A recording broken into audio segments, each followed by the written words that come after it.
Hello friends, కోవిడింట్లో వంటలు పండు మిరపకాయలతో chicken pulao ఎలా ప్రిపేర్ చేయాలో చూద్దాము. చాలా సింపుల్ అండ్ ఈజీ రెసిపీ. ఇదేమో చికెన్ ఇలా చిన్న పీసులుగా కట్ చేసి క్లీన్ చేసి పెట్టుకోవాలి. ఇప్పుడు ఒక డిష్ తీసుకొని ఉల్లిపాయలు, ఎర్ర క్యాప్సికం అయితే బాగుంటుంది, ఎల్లో వేసాను. ఇవేమో పండు మిరపకాయలు, ఒక వెల్లుల్లిపాయ, 3 టమోటాలు, అలాగే ఒక రెమ్మ కరివేపాకు.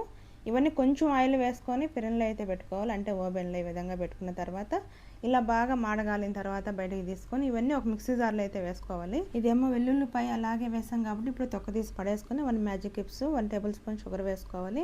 ఒక 2 టేబుల్ స్పూన్ కారం పొడి, సాల్ట్ వేసుకొని బాగా స్మూత్ పేస్ట్ లాగా గ్రైండ్ చేసుకోవాలి. ఈ విధంగా ఈ మసాలా అంతా చికెన్కి పట్టించి మళ్ళీ అయితే ఓవెన్లో అయితే పెట్టుకోవాలి. ఈ విధంగా ఇప్పుడైతే రైస్ ప్రిపేర్ చేద్దాం. ఇప్పుడు ఆవు నెయ్యి అనమాట 1 టేబుల్ స్పూన్ వేసుకోవాలి. ఇదేమో 2 బిర్యానీ ఆకులు, ఉల్లిపాయలు వేసుకొని బాగా వేగిన తర్వాత ఇదేమో ఎర్ర క్యాప్సికం పేస్ట్ అనమాట, అంటే పెద్ద మిరపకాయ పచ్చడి 1 టేబుల్ స్పూన్ వేసుకొని ఇదేమో మనం ఆడుచుకున్న మసాలా, ఇదేమో టమాటా పేస్ట్ వేసుకొని బాగా వేపుకున్న తర్వాత ఇప్పుడు మనం ఆడుచుకున్న మసాలా వాటర్, అలాగే కొంచెం వాటర్ పోసి మనం కడిగి పెట్టుకున్న రైస్ అయితే వేసుకోవాలి. ఇదేమో వాటర్, సాల్ట్ సరిపడినంత వేసుకొని మూత పెట్టి ఇలా ఉడికిన తర్వాత మనం ఓవెన్లో పెట్టిన చికెన్ అయితే ఇలా మాడగాల్చుకొని ఇలా రైస్ పైన అయితే పెట్టుకోవాలి. ఇప్పుడు మూత పెట్టి సిమ్లో 10 నిమిషాలు ఉడికించుకోవాలి. అంతే, పండు మిర్చి చికెన్ పులావ్ రెడీ. వీడియోకి లైక్ చేసి ప్లీజ్